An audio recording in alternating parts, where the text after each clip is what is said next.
Shalom, selamat siang Pak. Perkenalkan, kami dari kelompok Lambung ingin mempresentasikan hasil diskusi kami.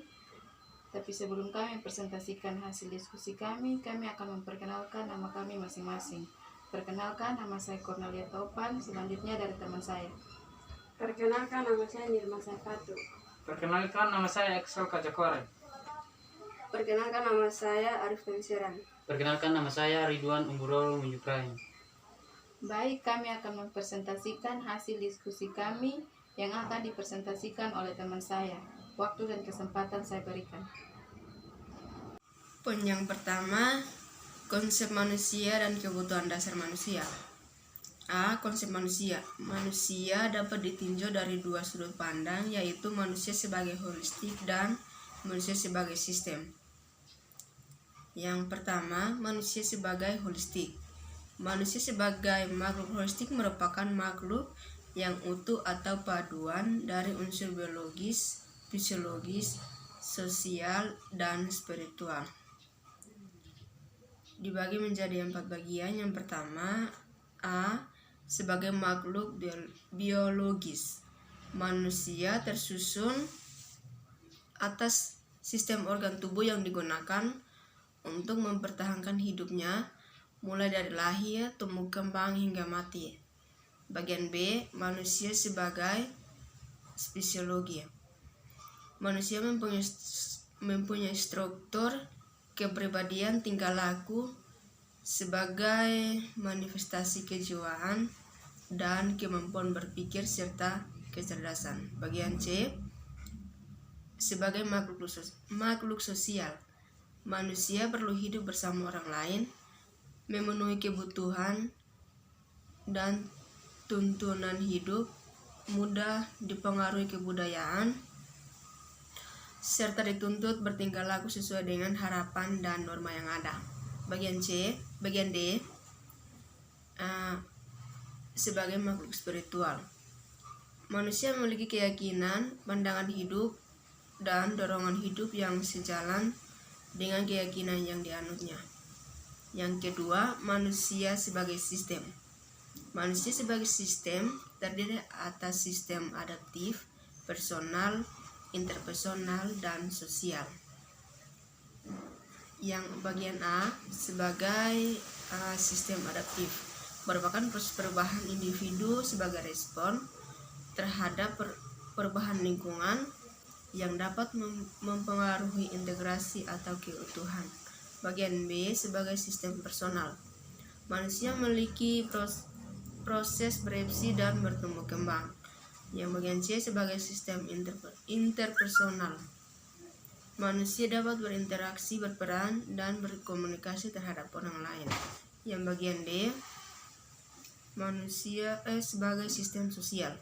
Manusia memiliki kekuatan dan wewenang dalam mengambil keputusan di lingkungannya, baik dalam keluarga, masyarakat, maupun lingkungan pekerja. B. Kebutuhan dasar manusia. Yang pertama, definisi. Kebutuhan dasar manusia merupakan unsur-unsur yang dibutuhkan oleh manusia dalam mempertahankan keseimbangan fisiologis maupun psikologis dan kesehatan. Kebutuhan dasar manusia menurut Abraham Maslow dalam teori hierarki kebutuhan menyatakan bahwa setiap manusia memiliki 5 kebutuhan dasar, yaitu fisiologis, makan minum, keamanan, cinta, kasih, harga diri, dan aktualisasi diri. Yang kedua, faktor yang mempengaruhi kebutuhan dasar manusia. Kebutuhan dasar manusia dipengaruhi oleh berbagai faktor berikut. Yang pertama, penyakit. Adanya penyakit dalam tubuh dapat menyebabkan perubahan pemenuhan kebutuhan baik secara fisiologis maupun secara psikologis. Karena beberapa fungsi organ tubuh memerlukan pemenuhan kebutuhan lebih besar dari biasanya. Yang kedua, hubungan keluarga. Hubungan keluarga yang baik dapat meningkatkan pemenuhan kebutuhan dasar karena adanya saling percaya, merasakan kesenangan hidup, tidak ada rasa curiga dan lain-lain. Yang ketiga, konsep diri. Konsep diri manusia memiliki peran dalam pemenuhan kebutuhan dasar. Konsep diri yang positif memberikan makna yang keutuhan bagi seseorang. Konsep diri yang sehat menghasilkan perasaan positif terhadap diri. Orang yang merasa positif tentang dirinya akan mudah berubah, mudah mengenali kebutuhan dan mengembangkan cara hidup yang sehat sehingga mudah memenuhi kebutuhan dasarnya. Yang keempat, tahap perkembangan. Sejalan dengan meningkatnya usia manusia mengalami perkembangan. Setiap tahap perkembangan tersebut memiliki kebutuhan yang berbeda, baik kebutuhan biologis, psikologis, sosial, maupun spiritual.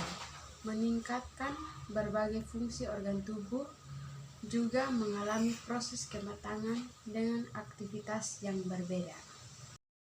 Jadi baik, saya akan menjelaskan konsep dasar manusia menurut Henderson.